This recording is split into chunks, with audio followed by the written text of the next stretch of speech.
Chopper, heads up! Watch out, chopper! Put down the suspect's chopper.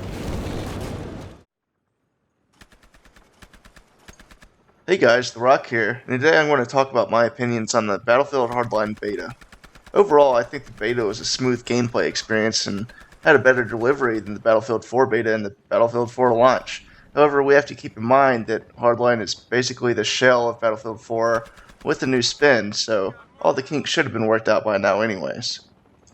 The only real complaints I have about Hardline were the netcode issues and the game mode Hotwire. The netcode seemed to be about the same as Battlefield 4 with dying behind cover.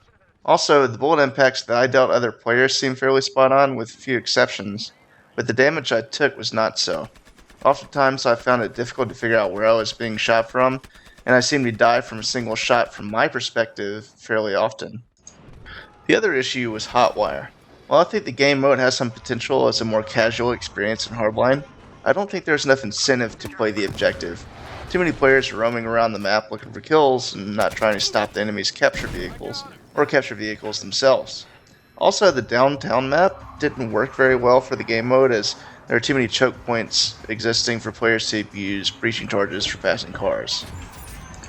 Also, the fact that you could upgrade your vehicle to have RPGs in the bag didn't really help either. Heist mode seemed to work fairly well, but it was way too dependent on whether or not your team was any good. I found it very rare to have a close game, and most matches were a landslide. Conquest is pretty perfect for the map Dust Bowl, a medium-sized map in a small desert town with action focused on a central capture point, a shady motel. The sandstorms were a bit annoying, as instead of obscuring your vision at a distance, your vision was somewhat blurred. I found my reticle for whatever sight I was using for my weapon to be blurred most of the time during the sandstorm. On top of that, the sandstorm was a bit underwhelming while compared to the sandstorm from Battlefield 4's rendition of Gulf of Oman. As for weapons, the M16 came in reigning supreme after a Battlefield 4 hiatus as a consistent weapon for all ranges. Towards the end of the beta, patches released to tone it down a bit, but I suspect it will still be a favorite when the game releases.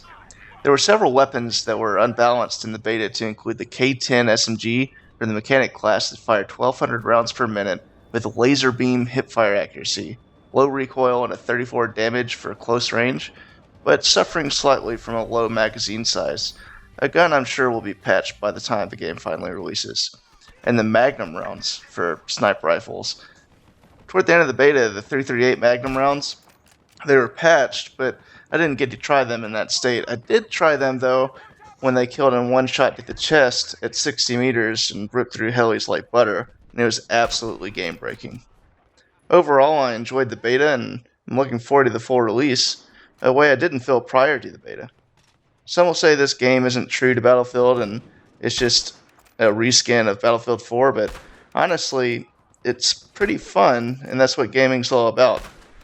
That's all for me, guys. Have a good one. Looks like a command truck.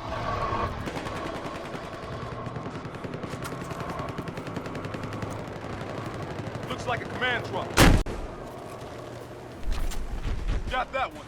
He's out.